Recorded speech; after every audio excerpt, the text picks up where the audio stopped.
It's just a very quick one, really. Um, to me, with my fibro and my arthritis and my chronic fatigue, also known as ME, um,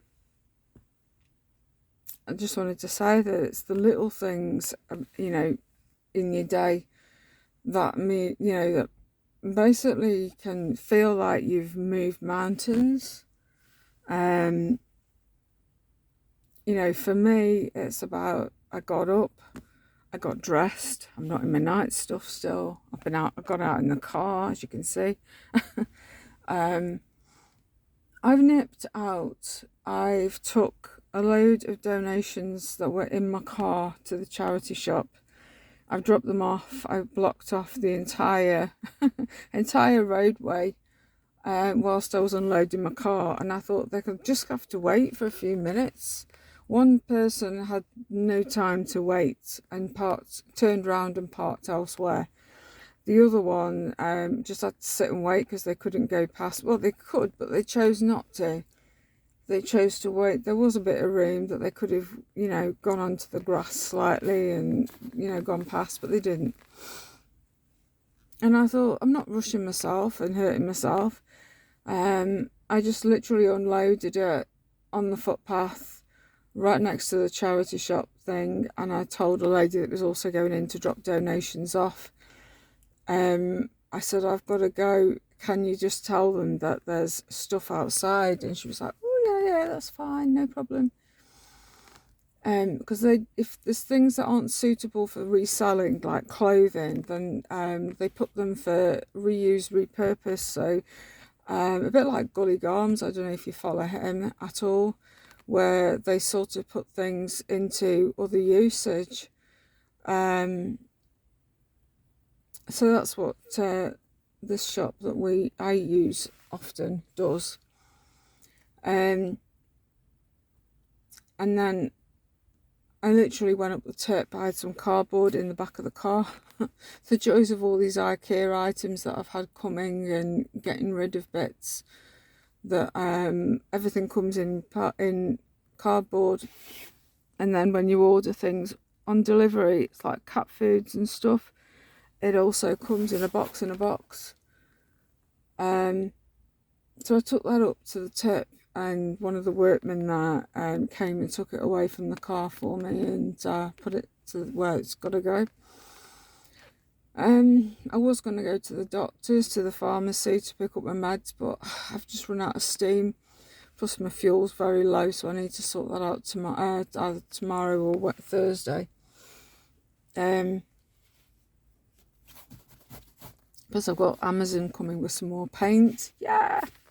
I'm very excited. I can't wait. So all of my paint has been delivered now.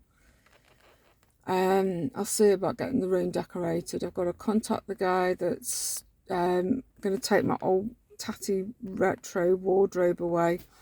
My son collapsed it for me yesterday, so that's another job done. I've got to pay this guy to take the wood away. It's far too much, far too big for it to go in my car. And that's it. I'm done. It's like, how many, say you have 7 spoons or 10 spoons in a day, say 10 for argument's sake, and you use 1 per every time you do something, and suddenly you run out of spoons, then you're going to be borrowing into the next day's spoons, and then you're completely wiped out the day after. I'm wiped out now, so I thought, do you know what, cut your losses, go home. I've got Amazon coming, like I said. I wasn't expecting them. The date originally that said for this paint to be delivered was the 11th of April. I was like, bloody hell, but it's coming today. So it means all the paint's being delivered now. So, woohoo!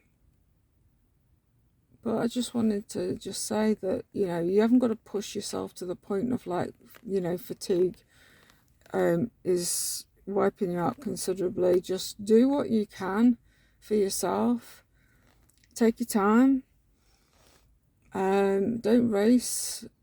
You know your limitations. Just basically if you know that you cannot do physically what you know, your head wants to, but your body can't. So just know your limits, and you know, that's plenty. It might not feel like as if you've done a lot, but when you can't do things, it is a big achievement just to do a little bit. It's like me sorting through my bedroom stuff that I've got. It feels like I've only done a tiny bit and that's it. You're not doing any more. But I can't, physically can't do it. Pain stops you, fatigue stops you.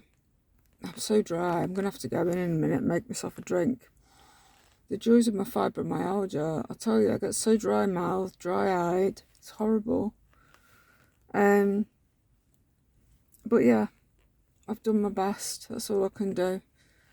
So I'll do the doctors another day. I went to the pain clinic February.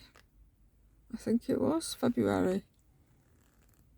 Yes, it was. It was February. I'm sure it was Valentine's. And the medic that I saw, he said, you manage your pain as best as you can. You know, can't expect any more. There isn't really anything out there that would sort you out because, you know, there's a lot. You have a lot going on. We agreed on the patches, the morphine patches, because I struggle with opening the lid, and sometimes my son and other people struggle to open the lid. So it was like, morphine patches, would that be a suggestion? And he was like, oh yeah, that's fine. So I don't know how they're going to work. A friend of mine that I used to know from, she was a parent at my son's school. And when I used to drop my son off, she used to be taking her lad to school. And she said they made us so bad. And I thought, well, I've got to try them and see for myself. They might be okay for me.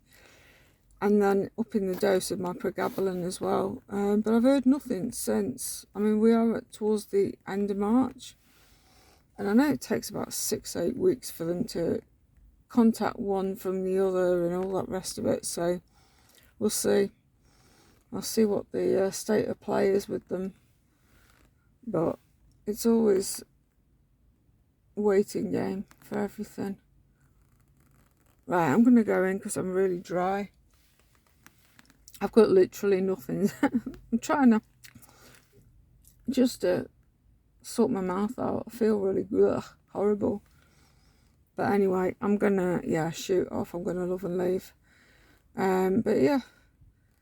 Don't worry if you can't do too much or you can't do anything at all. What you can do is good enough. Just know your boundaries. Know what you can and can't do. And don't expect to push yourself to do any more. Right, I'm going to go. I need to make this drink because I'm so dry. Right, catch you later. Bye.